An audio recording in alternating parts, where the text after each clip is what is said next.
If you want to become a really confident public speaker, or master a new language like English, or even just hold your own in a meeting, the best thing you can do right now is sit in a completely silent room, alone, and just stare at a book for an hour. Yeah, I mean, it sounds entirely counterintuitive, right? You would assume the best way to get better at talking is to go out and, well, actually talk. Right, exactly. But we are looking at some really fascinating notes and excerpts today from a source called The Silent Sanctuary, and it focuses on mastering English through reading habits. And the core idea here is this really powerful paradox. The loudest, most confident version of yourself is actually built in total silence. Yeah, the solitary act of reading is basically the foundation for the social act of speaking. Exactly.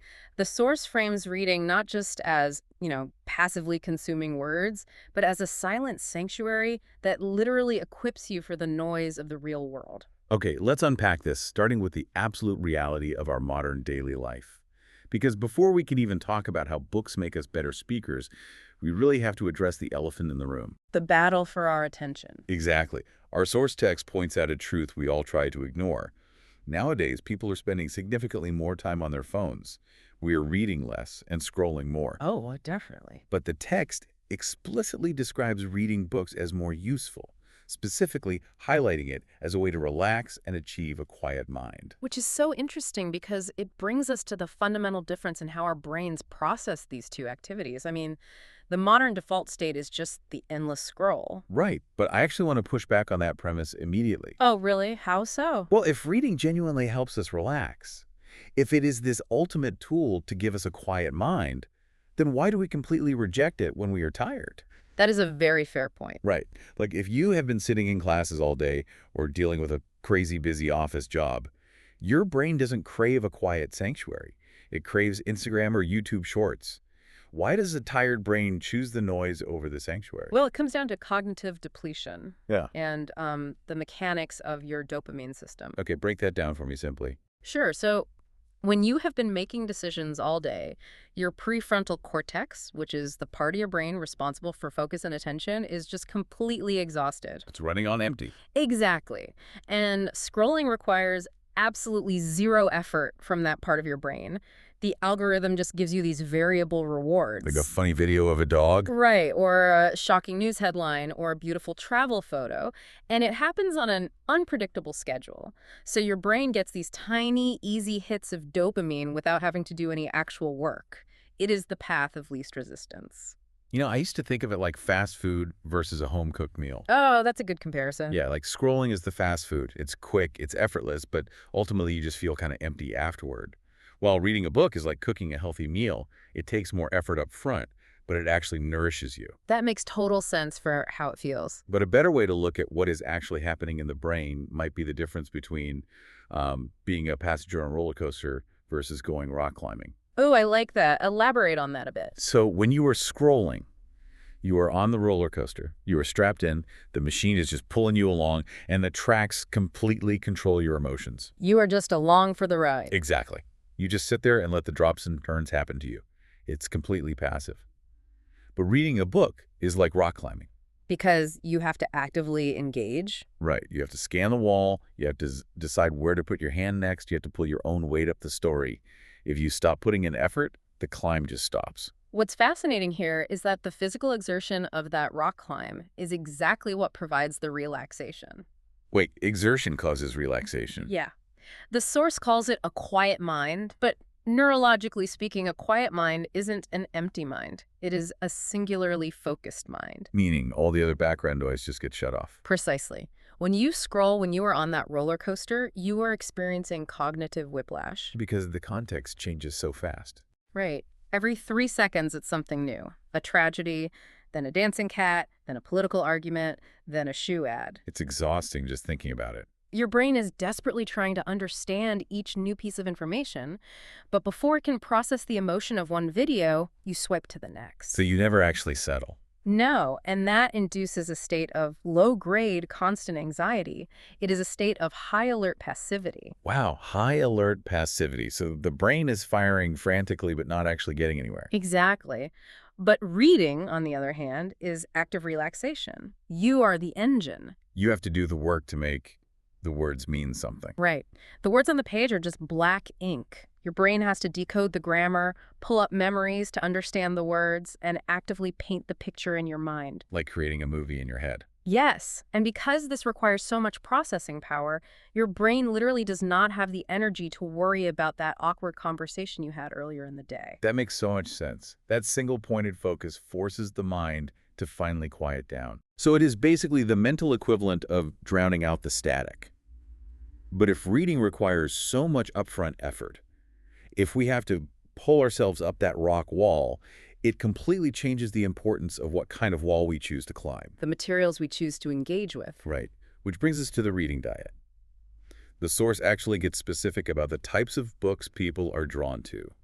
It contrasts storybooks, like novels, with self-help and motivational books. Two very different experiences. Yeah, and it states a very simple baseline. It says, everyone has different choices. It sounds obvious, but it's a really important acknowledgement that different brains need different types of mental food at different times. So what does this all mean for the actual architecture of our brains? The source claims that reading improves knowledge and helps us learn new words. Yes, it definitely does. But if I only read, like, fantasy novels with magic and dragon, am I getting the same benefits as someone who only reads strict productivity manuals? What are the actual differences happening in the brain? Well, let's look at novels first. Fiction is essentially this amazing engine for expanding your vocabulary and improving your thinking through something called narrative transport. Narrative transport. Yeah, and another concept called theory of mind. Okay, theory of mind is basically our ability to understand that other people have different beliefs and feelings from our own. Precisely. When you read a novel, you aren't just memorizing facts. You are basically running a complex social simulation in your head. So you are stepping into someone else's shoes. Exactly. You are inside the head of a character who might be from a totally different culture or dealing with problems you have never faced. To understand the story, your brain has to simulate their emotions. So it is quite literally a workout for your empathy. It really is. You are forcing your brain pathways to work in ways they normally wouldn't during your regular daily routine. And I guess this is how the vocabulary part fits in too. Yes. You don't learn a complex English word like, say, melancholy just by reading a dictionary definition. No, you'd forget it in 5 minutes. Right. You learn it by spending 3 chapters with a character who is actually experiencing that sadness. The brain connects the word with a rich emotional situation. That makes the neural connection so much stronger. Extremely strong because it's tied to an experience, even if it was just an experience in a story. That makes learning the language feel so much more natural. But wait, isn't the language in modern fiction sometimes a bit simpler than the heavy, instructional language in a professional self-help book? It depends on what you mean by simple. It's really a matter of variety versus utility. Okay, explain that. Fiction uses a much wider variety of descriptive words, idioms, and natural daily phrases. It's very broad. But to your point about self-improvement, let's look at the motivational side of the reading diet. The rule books and blueprints. Yeah. If fiction expands your internal world through empathy, a motivational book provides clear frameworks to organize the real world you live in. How does that change the way we learn the English language, though? The language in a motivational book is highly directed. It gives you structural vocabulary. Like, Well, it might not teach you how to beautifully describe a rainy day, but it gives you the exact English phrases to define a career goal or set a personal boundary or negotiate with a boss. oh, I see. You are learning the language of taking action. Exactly, the language of agency. So the novel gives me the emotional nuance to understand people, and the motivational book gives me the specific tools to change my own life. And the source validating that everyone has different choices just confirms that neither book is objectively better, they just serve different needs. A well-rounded person probably needs a bit of both, right? The empathy from fiction and the structure from nonfiction. Definitely. But here is the major friction point. We can sit here and debate the benefits of fiction versus nonfiction all day, but the reality is that most people never actually finish the book. Oh, the graveyard of good intentions. Yes. We buy the books, we stack them next to our beds, and then we just stare at them while we scroll on our phones. It is incredibly common. The source material actually talks about the mechanics of the reading habit itself. It contrasts the ideal goal of reading every day with a realistic approach of reading whenever I get time. Right. But the part that really made me laugh was its acknowledgement of this universal struggle. It says, starting is easy, finishing is hard. People constantly leave books right in the middle. Because that idea of whenever I get time is a complete trap. As so? You never just find time lying around. Time is a zero-sum game. It's always taken up by something, even if that something is scrolling. You have to actively choose to make time. Yeah, that makes sense. I think the reason starting is easy and finishing is hard really comes down to the honeymoon phase. The honeymoon phase of a book. Yeah. Starting a new book is exactly like the start of a new relationship. You go to the store, the cover looks great, the summary sounds amazing. That's all very exciting. Right. You read the first chapter and your brain is just flooded with the novelty of a totally new world or a fresh idea. Yeah. There's pure potential. And that novelty generates dopamine, which makes it feel totally effortless to read. But then you hit chapter 7. Ah, yes. The middle. The plot slows down, or if it's a self-help book, the author starts repeating the same advice for the third time. The newness wears off. And suddenly picking up the book doesn't give you that free hit of dopamine anymore. Exactly. Now, requires that active focus we talked about earlier. You actually have to pull yourself up the rock wall. And that is exactly when most of us just give up. We abandon the climb. We drop the book, go look for a shiny new one, or worse, we just go right back to the roller coaster of the phone. This raises an important question for anyone listening who feels that familiar guilt when they look at their half-read books. How are we actually defining a successful reading habit? That's a great point. Is the only measure of success finishing the book? Because I feel like that is where all the guilt comes from. It's the sunk cost fallacy. Oh, the idea that because you started, you have to finish. Exactly. It's incredibly destructive for reading. You think, I have invested 3 hours into this biography, I have to finish it. But you're completely bored by it. Right. It feels like a chore. So instead of picking it up, you just avoid reading entirely. Your daily habit dies not because you are lazy, but because you are forcing yourself to read a book you don't even like. So the guilt of the unfinished book drives us right back to Instagram. Exactly. The source text really emphasizes that consistency is what actually matters. Just showing up. Yes. If you redefine your habit around the simple act of visiting the sanctuary rather than finishing the whole book, everything changes. Meaning just 20 minutes of reading something, anything at all, is a win. If you read for 20 minutes a day, your English vocabulary is expanding. Your brain is practicing that single-pointed focus. You are getting the workout in. Right. If you abandon a book halfway through, those 20 minutes you spent reading it yesterday weren't wasted. You got the mental exercise. It's totally like going to the gym, doing half your workout, and then going home. You still went to the gym. Exactly. Your muscles still worked. You don't lose the strength just because you didn't finish the whole routine. That is a very healthy way to view it. The Silent Sanctuary doesn't demand that you stay until the very last page. It only asks that you step inside regularly. I love that so much. Just give yourself permission to break up with a book if it's boring you. If the climb isn't fun anymore, just start climbing a different wall. Keep the habit alive. Because maintaining that habit is the key for the final and really the most profound insight from the source material. Yes, here's where it gets really interesting. Because up until this point, we have been talking about reading as this completely solo activity. Just you and the pages, the quiet mind. A very private experience. Right. But the text pulls a massive switch on us. It reveals that the Silent Sanctuary is really just the preparation phase. The warm-up. Exactly. The final major concept is how we apply reading to language and communication. The Force acknowledges that books help you learn new English words, but it firmly states that talking about books is what actually improves your English. That is the crucial step. It gives 2 really amazing quotes. Practice makes you confident, and you don't need perfect English, just confidence. If we connect this to the bigger picture, it changes the entire purpose of reading. The goal isn't just to hoard English vocabulary words in your head like some kind of dragon hoarding gold. Right. What good is the gold if you never spend it? Exactly. Knowledge kept in total isolation has a limit.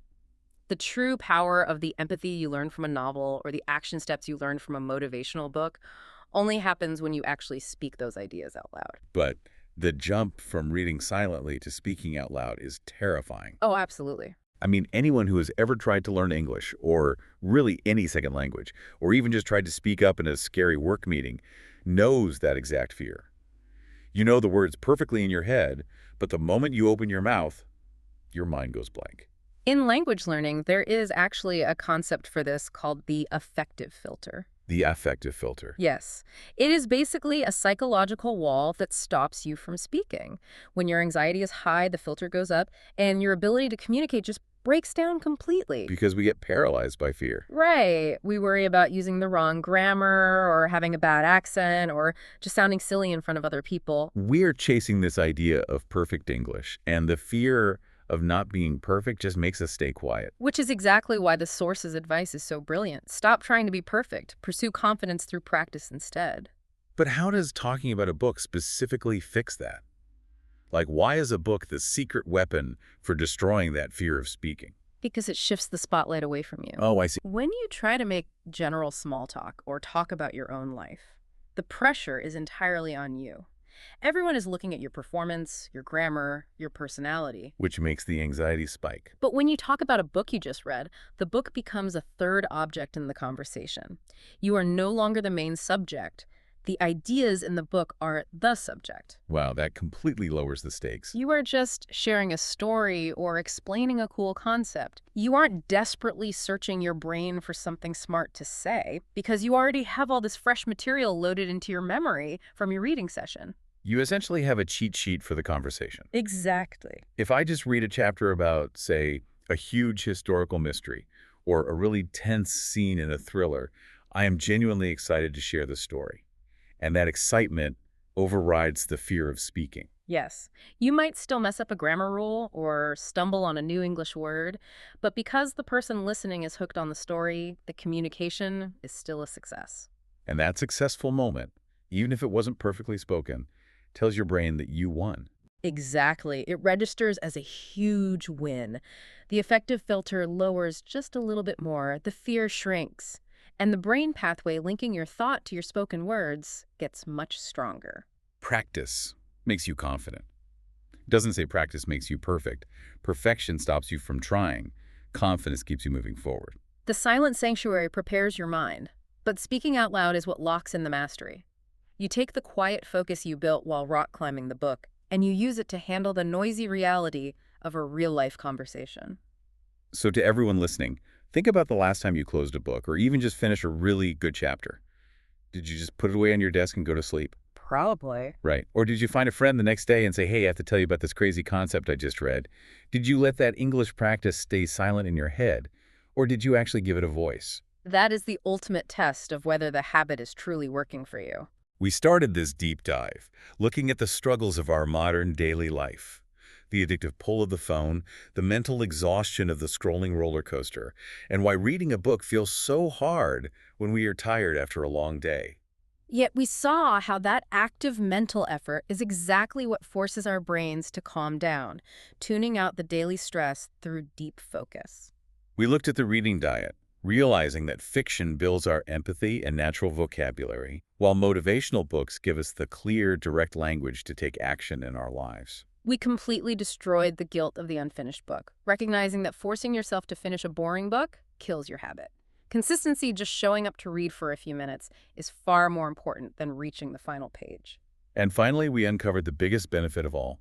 The silence is just a practice room. By using the stories and facts from our books as a natural way to start conversations, we completely skip past the fear of needing perfect English. Right. Talking about the book's ideas shifts the pressure away from you, lowers your speaking anxiety, and builds the one thing that actually matters when talking to people, real confidence. You truly have the power to turn the quiet act of reading into your biggest tool for speaking confidently, starting with literally any book sitting in your room right now. It's an amazing shift from the internal world to the external world. It is deeply powerful. And as we wrap up this topic, there is one final layer for you to think about, a thought to carry with you today. Let's hear it. We have clearly established that the simple act of talking about a book builds our confidence to speak. But it makes you wonder about the reading diet we discussed earlier. If sharing what we read builds our speaking confidence, how much do the specific types of books we choose to read silently dictate the actual personality, empathy, and tone of the voice we eventually share with the world? That is a brilliant question to leave off on. Pay attention to what you read because it literally shapes how you speak. Thanks for joining us on this deep dive, and we'll catch you next time.